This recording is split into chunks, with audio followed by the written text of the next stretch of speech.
আমি জানি না আমি কোন ভাষায় তোমার সাথে কথা বলবো। কেন, কি হয়েছে? তুমি না অনেক মিথ্যা বলতে শিখে গেছো। কি বলো এইসব? কি করছি আবার? কি নিয়ে মিথ্যা বলছি?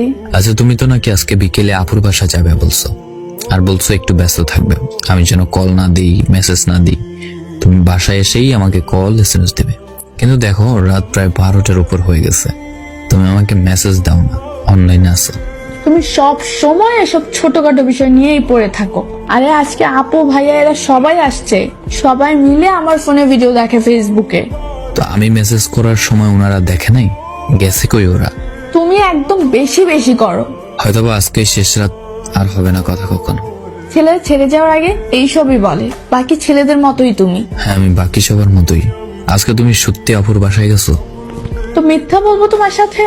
মানে তোমার সমস্যা কি? তুমি আমাকে এটা নিয়েও সন্দেহ করো? প্রশ্নের উত্তরটা দাও, তুমি আসলে আজকে আপুর বাসায় গেছো? হ্যাঁ, প্রয়োজন হলে আমার বান্ধবীকেই জিজ্ঞাসা করো।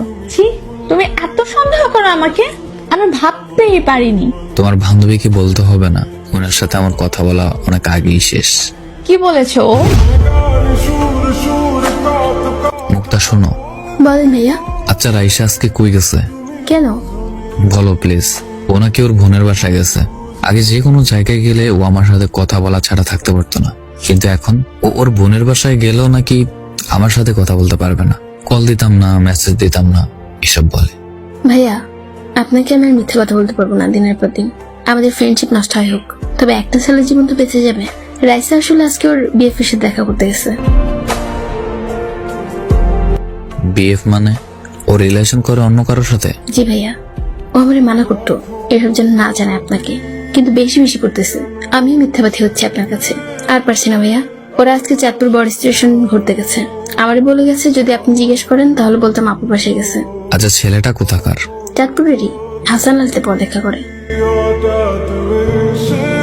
মুক্তা যখন সব বলেই দিয়েছে, তাহলে আর লুকানোর কিছু নেই। তুমি আমার জীবনটা শেষ করে দিছো, পুরো জাহান্নাম বানাই দিছো এই 1 বছর 7 মাস। আমি আর পারতেছি না। তুমি কোথাও ঘুরতে যেতে দাও না, কোথাও ঘুরতে নিয়েও যাও না।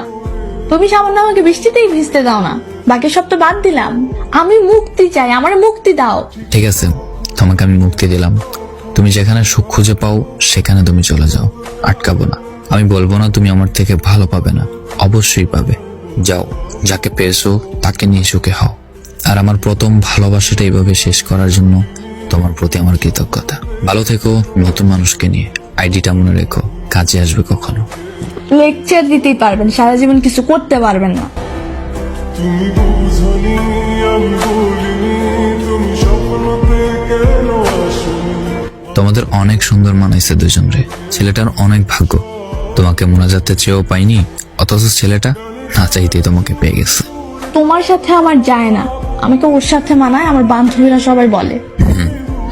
এই ক্ষেত ছেলেটার জন্ম নেওয়াই পৃথিবীতে সবচেয়ে বড় অপরাধ। আর বলতে পারছি না কিছু, চোখের পানিতে মেসেজ করতে পারছি না।